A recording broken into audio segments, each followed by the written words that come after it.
It's Travel Tuesday. In this episode, we are going to Mexico, hands down my favorite country in the world.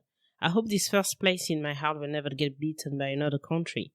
I will of course dedicate a special episode on my love for that country. But today, we are going to my second home, Tulum.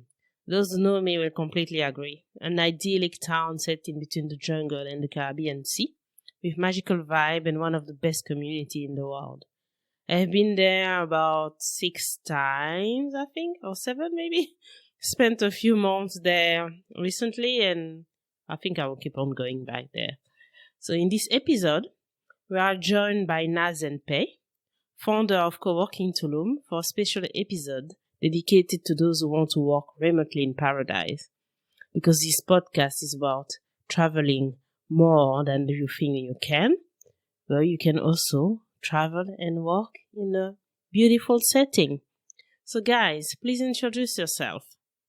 Sure. Thank you so much, Marlene, for having us on. We're super excited to be speaking with you about Co-Working Tulum, which is a platform that we started in Tulum during COVID, actually. So it was late 2020. I was living in New York, Manhattan.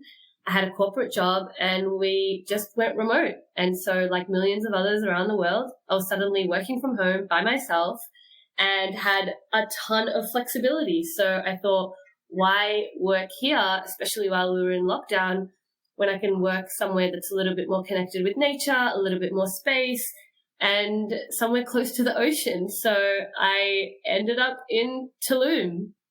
But a background on me, before that I lived in New York for 5 years. I was in the corporate world. Before that, I was in London. I spent 5 years in London, also in the corporate world, but independently contracting with some banks, oil companies, but actually grew up in Australia, where I spent my life with my family, but originally from Afghanistan. So born in Iran, my parents are Afghan, grew up in Australia, but yeah, have now ended up in Tulum, Mexico with Co-Working Tulum as my baby. Wow, such an international profile. I love that.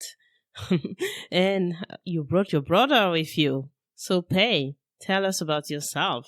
She can't live without me, Marlene, as you can tell. Yes. But yeah, no, so, I mean, as I say, Naz is the brains and I'm the beauty in this dynamic duo, but no one ever accepts it, Marlene, so I've just become the brother with a bit of banter. So, no, Naz got me here in Tulum. It was also during the pandemic. I was living in London. Same sort of story. Up in Australia, was working in the corporate world in London, and then we had our second snap lockdown. It was announced on Sunday, and that Thursday the country was shutting down, and I was not ready to go through another one. Had no idea what Tulum was or where it was on the map, despite feeling like I'm a seasoned traveler. And Naja said she's working on something pretty exciting, and she said I could do with some help. So I called my mate. The announcement was on Sunday. I booked one of my best mates on Monday. I said, "Hey brother, we're going to Tulum." We packed our bags on Tuesday, and I caught the last flight out on Wednesday. I convinced my boss that I'm going out for 2 weeks because I hadn't seen my sister in so long. And then I ended up staying for 10 months before he ended up reaching me back, and then at that point I actually ended up quitting my job. So that was the evolution of Tulum. Found this beautiful place, absolutely loved it, and then we just ended up starting our life here. So it was the same for me actually. I was traveling for a holiday, going to Mexico. I had everything planned and stuff, and they say, "Oh, Tier 4 in London." I was like, "No, I can't do this. I can't do this anymore." And I just left, and I was initially there for 2 weeks because I thought, again, that they're just going to say it's for 2 weeks or a month and it's not going to last. And there we go. 4 months later, I was still in Tulum. But luckily, my boss was very nice about it, so there's no issue. But at some point, I had to come back to London, which I'm happy to be back, to be honest. Tulum will always be there, and as I said at the beginning, I'll always come back there. So very nice experience there for sure. And I love the way we met as well. That's that's a funny story. It's a very funny story. So basically, I was sitting to tell the people the story. I was sitting in a coffee shop trying to walk, and there's like some truck passing by, and I was very frustrated. And this guy came to me trying to sell me Co-Working Tulum. I was like, oh, if you want to work in amazing location, we cover all the location in Tulum. You can go everywhere you want. And he also had exaggerated a bit by adding a venue that wasn't part of your network. And I really wanted to go to this venue. So I turn up there and say, oh, I'm coming with Co-Working Tulum. And they're like, no, they're not part of our venue. I was like, what? And then I sent you a very angry email. And then, I met you, and the rest is history. We're super good friends now. And I met very nice people, a great community, and I just had the best time. And I miss you guys. I miss everyone. But it's good to keep on seeing people and traveling together and catching up in other parts of the world. So that's the beauty of Co-Working Tulum. Yeah, it's cool. Amazing. I love it. What about you, Pei? Did you go to Tulum before, or was it your first time there? Tell me a bit more. First time. I couldn't tell you where Tulum was on the map, if I'm honest. And I found out, okay, what is this place? I had no expectations. I come, and then especially after a 2-year pandemic of being at home and being deprived of so much, we end up in this magical place in the entire world, one of the best beaches in the world, such amazing entertainment, music, people, nature. And I found it and I was like, wow. And had no real expectations of Mexico at all, but honestly, it's such a warm and welcoming place. I feel like genuinely, especially in Tulum, the soil here is ripe. If you come here with passions, if you come here with ideas, if you come here with creativity, and if you come here with a drive, this region, this place has everything and anything that you want. It offers so much within lifestyle, nature, spirituality, and entertainment, parties, whatever you want. And sometimes if people feel it's just a place to let your hair down and get crazy with some of the best entertainment in the world, but it actually has so much. And for us, it's Mexico's just been such a warm and welcoming place. They have this, I don't know, when you speak with Mexicans, this mi casa es tu casa hospitality, that's this philosophy that they live by. And honestly, that's how we've felt. We've had such a warm and welcoming experience. And coming here, we're dealing with the people, the cultures are very similar to us from being from Afghanistan. And we've really been able to feel at home. And we've now taken that ethos of that philosophy of mi casa es tu casa, feeling warm, and really applied that to Co-Working Tulum, all the people who are coming from all over the world, to make them feel like, hey, make you feel safe and at home in a place that really is foreign to us. It's different. We're away from our friends and family. So that's how I feel. I love it. Absolutely love it here. Yes, I see what you mean about Mexico and how people are warm. And this is what I love about this country. I studied there about 10 years ago, and I just love how chaotic it is. And as you say, it reminds you of Afghanistan. For myself, having grown up in Africa, is the same. I love the chaos. I love the jungle. I love the sun. I love the happiness. Everything is just they don't have everything, but they are super happy. And I just love that. That's what I love about Mexico. It just reminds me of home so much. And people are great there for sure. But how did you find out about the Wi-Fi? And how did you came up with this idea that people will be looking for Wi-Fi? So I have to make this business plan of recommending people these beautiful places with strong Wi-Fi. Tell me a bit more about this, because it's brilliant. Yeah, well, I guess when I moved to Tulum was never a place where people came to work. Tulum has always been more of a vacation destination, a place where you come to disconnect. But during COVID, Mexico was one of the few places that was open. So there was an influx of people that came to Tulum and wanted to work from here. So every single day, people ask the same questions. Where can I work from? Where is the best Wi-Fi? Who wants to work together? So there was all of these people that had come to Tulum, but they were working either by themselves from their apartments, and they just didn't know where to work from. So when you would Google it, the same two places would show up. And those two places were either overcrowded, not that nice, didn't have the best Wi-Fi, or kind of hard to get to. So what I noticed was that there was some incredible places in town that had fiber optic Wi-Fi, beautiful inspirational spaces, really, really comfortable environments to work from, but people just didn't know about them. So there was this misconception that Tulum has bad Wi-Fi, but actually it was like misinformation where people just didn't know where to go. So that's really how Co-Working Tulum was born. It became a platform to connect remote working professionals with those around them so that they could co-work. And then we would partner with local hotels that had beautiful facilities, beautiful amenities, beautiful spaces, great Wi-Fi that were completely underutilized during the day so that people had amazing places to work from. So we ended up creating like this win-win scenario where these hotels would become alive and fill up their spaces. And the people that moved to Tulum had other awesome people to work with from cool spots. So it was like this win-win scenario. Yes, I agree with you because it's amazing to know that about all these places because even so, when I travel, I do research a lot.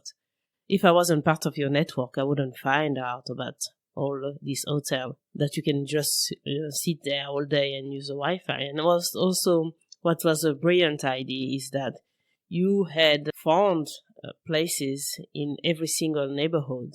So if someone wants to go on the beach and walk, they could go there. If someone wants to go near their home, they could be there. Because to explain about Tulum, you have 3 different areas. You have the beach road. You have Aldea Zama, where all the expats usually live. It's full of Airbnbs and it's a cute neighborhood. And you have downtown Tulum. And it was so good how you could say, oh, if you want to be in Aldea Zama, this is where you could go. If you want to go in downtown, this is where you should go. There's the strongest Wi-Fi. By the way, the strongest Wi-Fi is in downtown. And if you want to be at the beach and chill and not do too much work, this is where you could actually go as well. And also, I like the fact that you could, if you needed to be in a quiet space because you had a meeting, it's also recommended where to go, where they have dedicated facilities to have Zoom calls. There's also venues like that. If you want to be more if you want to socialize a bit more, you tell in the WhatsApp group, oh, this is where everyone is going today, but there's not much work that's gonna be done. And different kind of thing. If you want to have to go to the beach, this is the beach place. And yes, that was very good to actually discover Tulum. And yes, and of course there's also La Valeta, which is another neighborhood where there's quite a famous co-working space there. So I think that's pretty much it. But I think by the time I left, internet was pretty strong everywhere. So people had a good choice of venues to say. Yeah. And in the last year, it's improved even more. They've got Giganet in certain places. They've put in fiber lines. So the internet has significantly improved in the last year and a half, and they continue to build infrastructure around it. So it's definitely becoming a destination that's very viable for work and life. Okay, so that leads to my next question actually. Now that people have been called back into the office and have to be based in their home countries, and of course people still come in a seasonal basis, but how did it impact your business? Negatively or positively? Can you tell us if there's still a niche of digital nomad still coming to Tulum? Yeah. So there's definitely, it's taken 2 years, but some companies are now calling their employees back and creating these hybrid roles where 1 or 2 days a week you're expected to go back in the office. However, there is still a significant number of companies that are fully remote.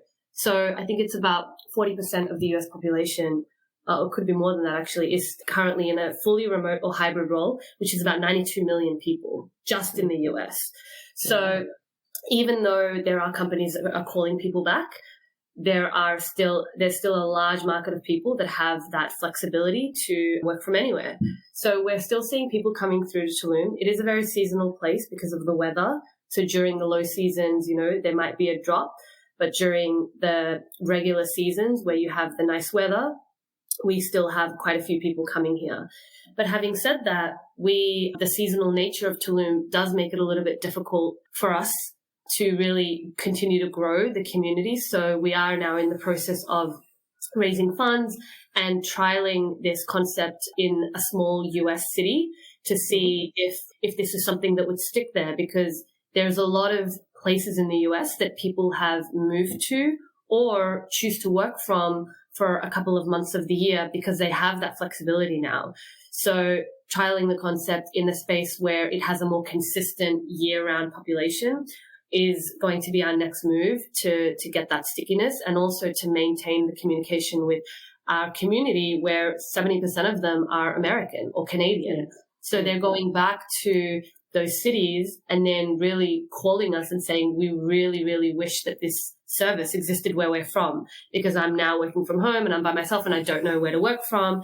I don't really have a community to work with. And we're all about community and creating that sense of belonging, creating that sense of connection. And we're not like, oh, we're a co-working space. No, we are a space where people come together, connect, and create those life-lasting memories. I think it's a good idea to go global. You have to follow your community, of course, and it's good that people are calling you and are like still requiring to this community to exist, because I think people are missing it, and you should go global. Actually, I'm going to Bali. Well, by the time this episode is released, I will have been to Bali, where there's a lot of digital nomads. So maybe there's something you should look into. Co-Working Tulum goes global. Exactly. Watch out. So, Pei, you are Mr. Entertainer of Tulum. So, why don't you tell us what are the best things to do these days in Tulum? We're spoiled for good things to do here, Marlene. Honestly, it is one of the best places in the entire planet, in my opinion. It was actually, I strongly believe that this was the capital of the entire world during the pandemic, because not only was the only place open, but geez, we had the best DJs, the best parties, the best things going on, the best beach. Beach is just incredible. So like, there's always something in Tulum to do, and I think that's the beauty of this place. We have options. So and I know you're big into following big DJs and really good parties and festivals, we're sport for that in Tulum. You're always going to get some of the best entertainment here. So, but on top of that, it's like, what do you really want? What is it that you want to get from Tulum? I think is really the deeper question. And you can come here and you can get connected with nature. You can come here and get connected with yourself. If you want to do spiritual activities, there's a lot of plant medicine. There's a lot of ayahuasca. There's things like temescals, which I was never familiar with. If you want to come and be surrounded by inspiring people, being in an environment where you're surrounded by creative souls. I love the fact, my favorite thing about Tulum is, like, on top of everything that it has to offer, when I follow the journeys of the people since I came here, which is about 1.5 years ago, coming on to 2 years, the person who was a private chef is now a restaurant owner. The person who was an ex-corporate is now opening a hotel. The person who was just a photographer is now an entrepreneur, creative director. And I feel like people come here with doing something, but it opens up the door to find out what their true passion is.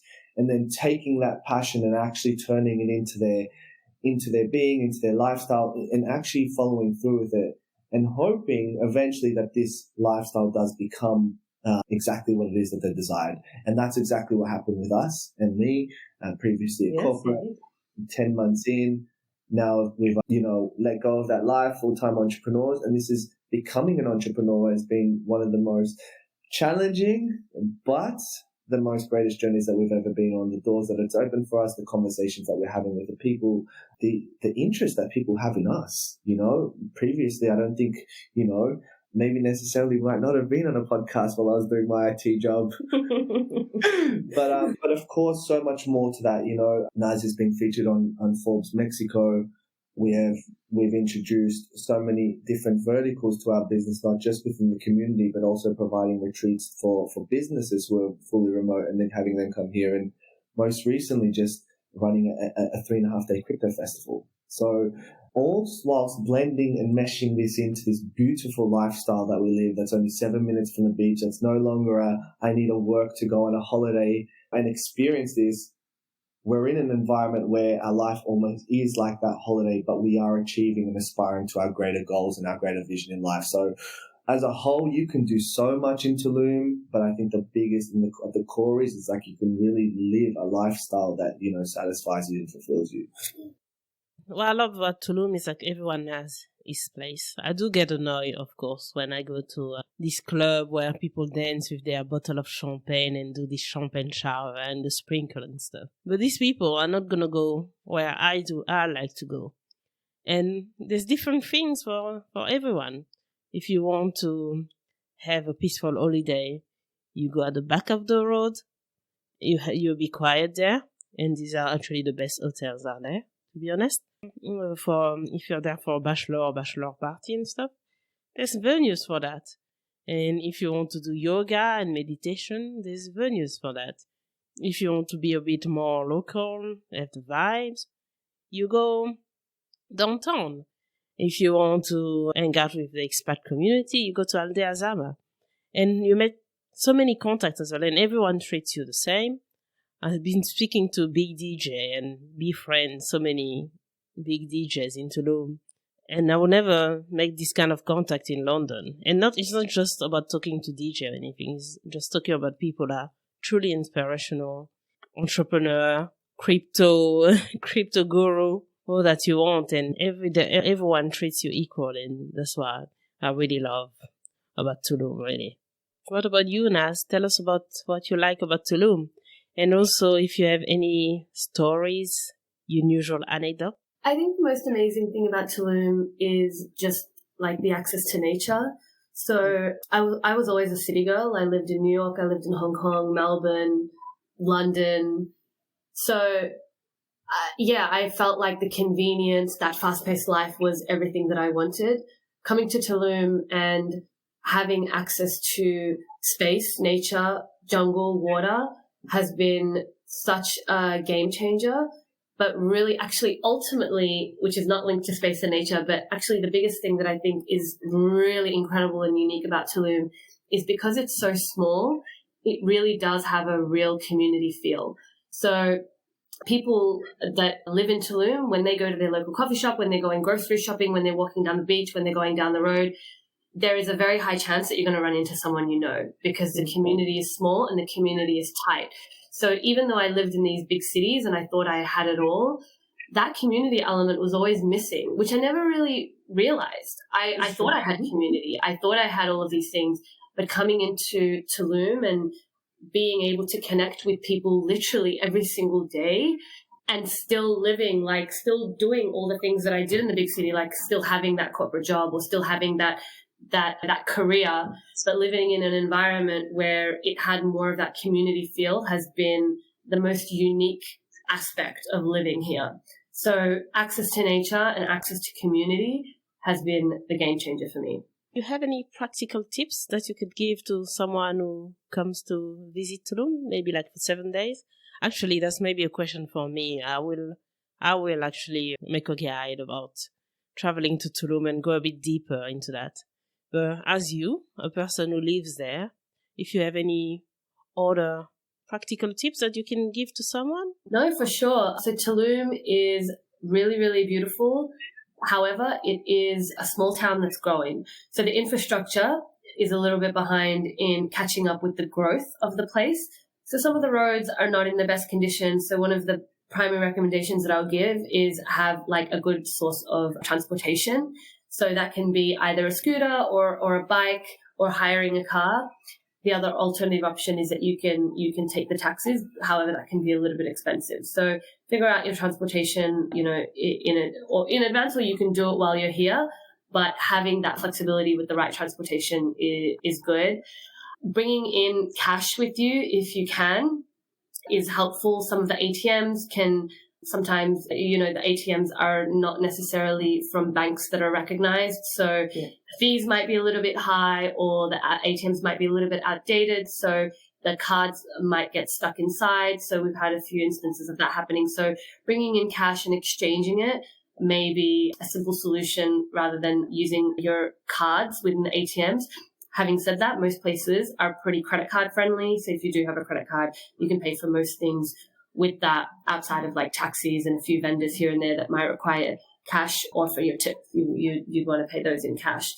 Outside of that, I personally find Tulum is relatively safe if you stick within, the pretty popular areas. Most people stay in either Aldea Zama, Centro, Aleta, or the beach.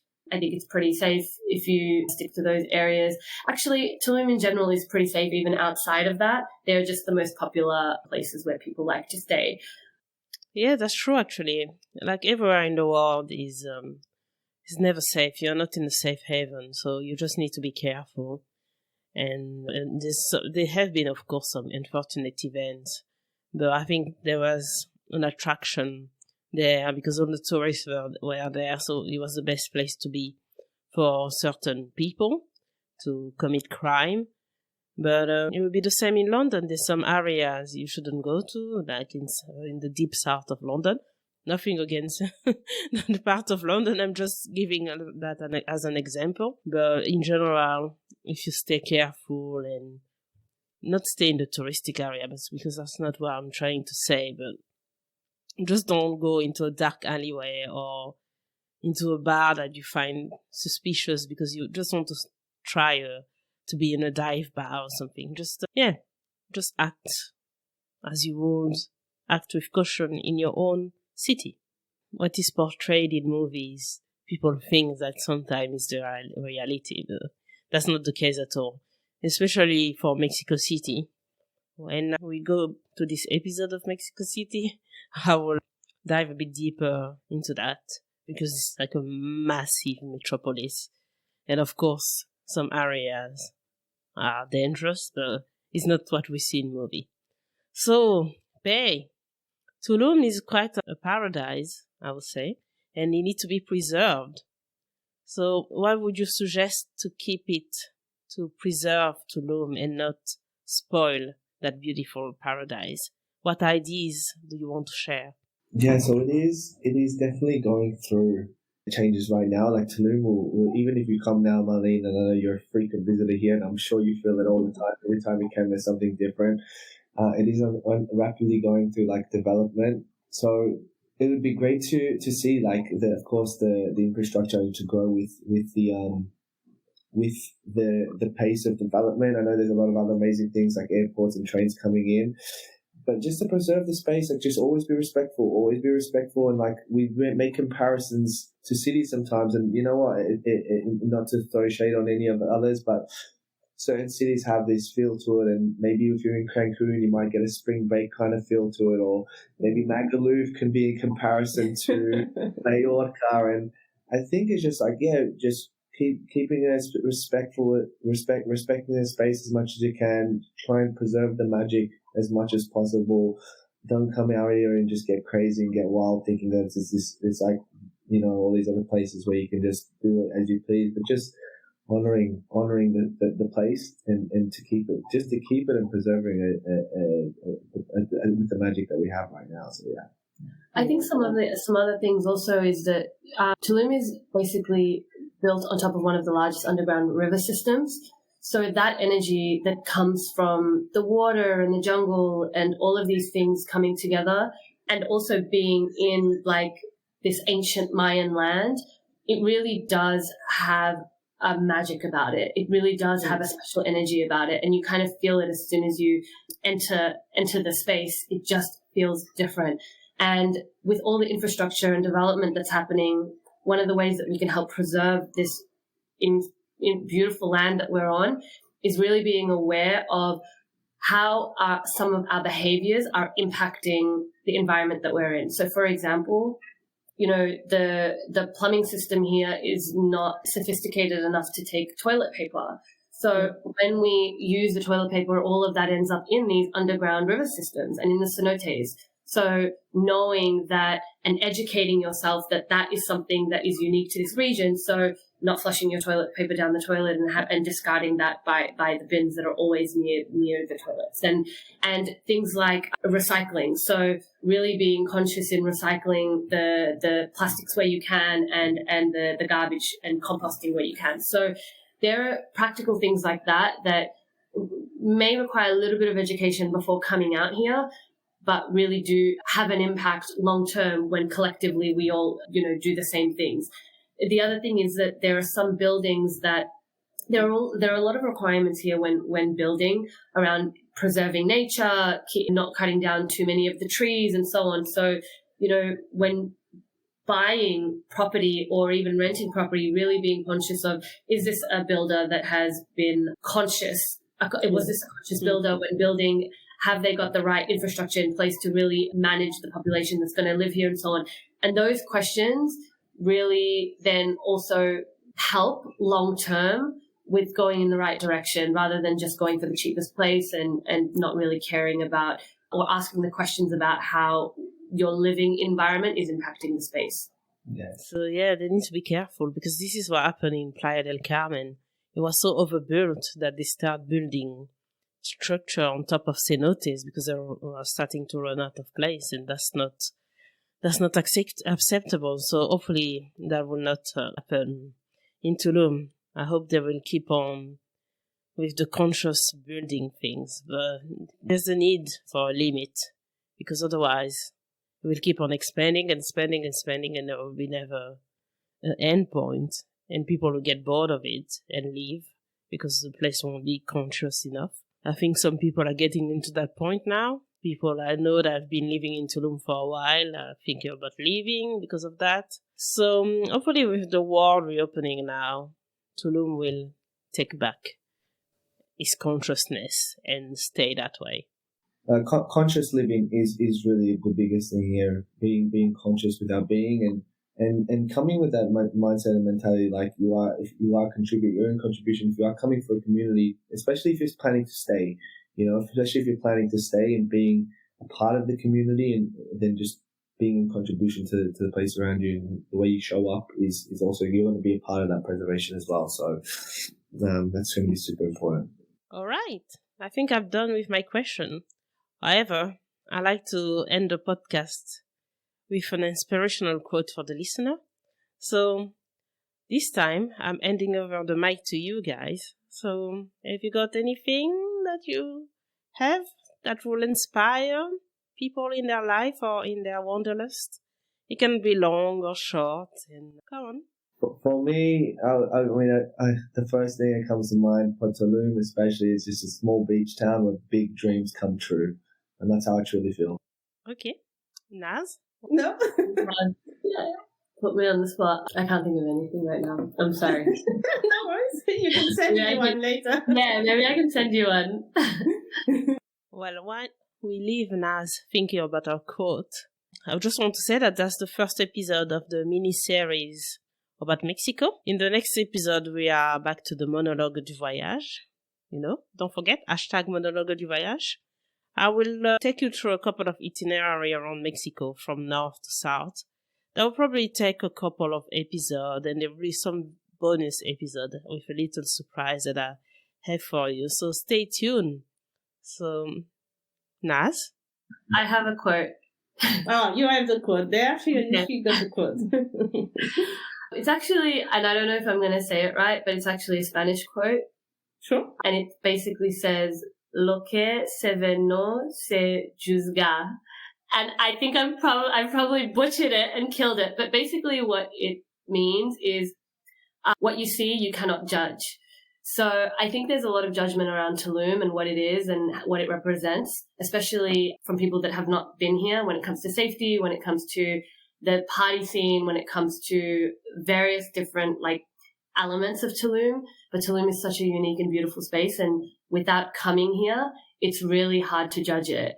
So yeah, I think it's just around, really having an open mind and not necessarily judging a place based on outside perceptions and really experiencing something for yourself. Great. Yeah, great. That's very great. I might even add to that, Marlene, while we're keeping on to the Spanish vibes, mine will be, lo que necesito es tu amor esta noche,